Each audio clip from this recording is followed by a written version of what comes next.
Le Kwanzaa est aujourd'hui l'une des célébrations les plus significatives de la diaspora africaine. Une fête née au cœur du XXe siècle, à un moment où les populations noires aux États-Unis cherchaient à reconstruire leur identité, à panser les blessures du passé et à renouer avec un héritage africain que l'histoire avait fragmenté. Cette célébration prend forme dans l'atmosphère intense des années 60, une période où les Afro-Américains luttaient non seulement pour leurs droits civiques, mais aussi pour la reconnaissance de leur histoire, de leur culture et de leur dignité.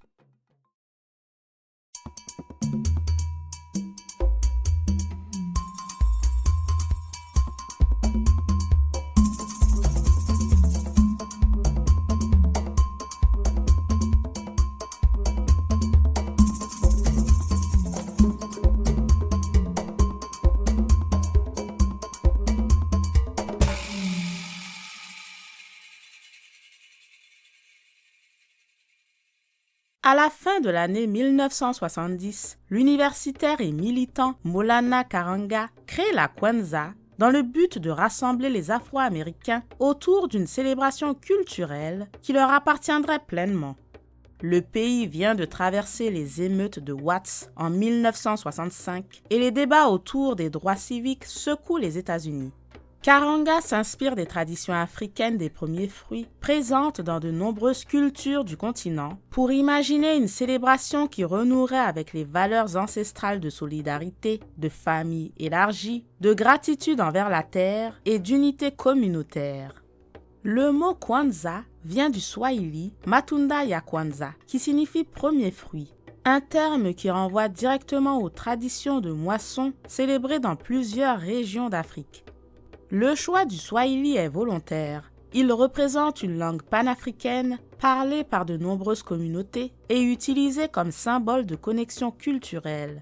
Karenga ne souhaite pas recréer une fête spécifique d'un pays africain particulier, mais condenser l'esprit partagé de nombreuses traditions du continent, telles que la centralité de la famille, la relation spirituelle aux ancêtres, l'importance du village ou de la communauté, la gratitude envers la terre, la force collective ou encore la transmission des savoirs. La Kwanzaa se célèbre du 26 décembre au 1er janvier, mais il n'a jamais été conçu pour remplacer Noël ou d'autres fêtes religieuses. C'est une célébration culturelle qui peut coexister avec elle.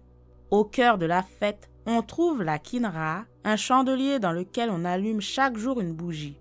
Les couleurs utilisées, noir, rouge et vert, sont inspirées du drapeau panafricain créé au début du XXe siècle, le noir symbolisant le peuple, le rouge rappelant les luttes et les sacrifices, et le vert représentant la vie, la renaissance et les espoirs à construire.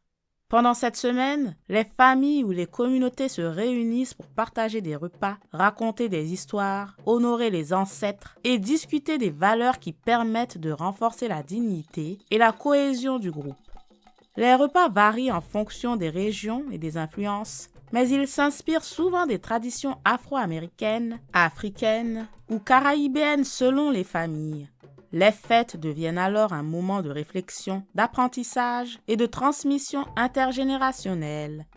Bien que le Kwanzaa soit né aux États-Unis, il s'est progressivement répandu à certaines communautés de la diaspora africaine, dans les Caraïbes, au Canada, en Europe et dans quelques régions d'Amérique du Sud.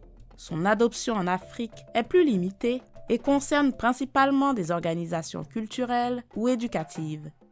Son succès tient à sa dimension inclusive. Il ne repose pas sur une religion particulière, mais sur des principes culturels inspirés de l'héritage africain et adaptés aux besoins de la diaspora. Le Kwanzaa ne se limite pas à honorer le passé, il met l'accent sur la construction collective et sur l'importance de la responsabilité personnelle dans le bien-être de la communauté. Il encourage chacun à réfléchir à la manière dont il contribue à élever sa famille, à renforcer ses liens avec son entourage et à valoriser la culture noire. Cette fête invite à un engagement envers la dignité, la discipline, la créativité et l'unité et s'inscrit dans une vision d'avenir où l'héritage africain n'est pas simplement un souvenir, mais une force vivante qui façonne les générations futures.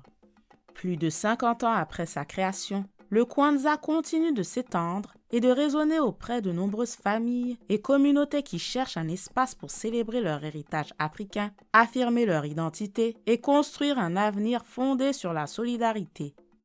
Si cette histoire t'a éclairé sur l'importance du Kwanzaa et sur la profondeur de cette célébration souvent méconnue, n'oublie pas de liker, de partager et de t'abonner à Afro-Héritage Renaissance pour découvrir d'autres récits qui honorent nos racines et notre histoire commune.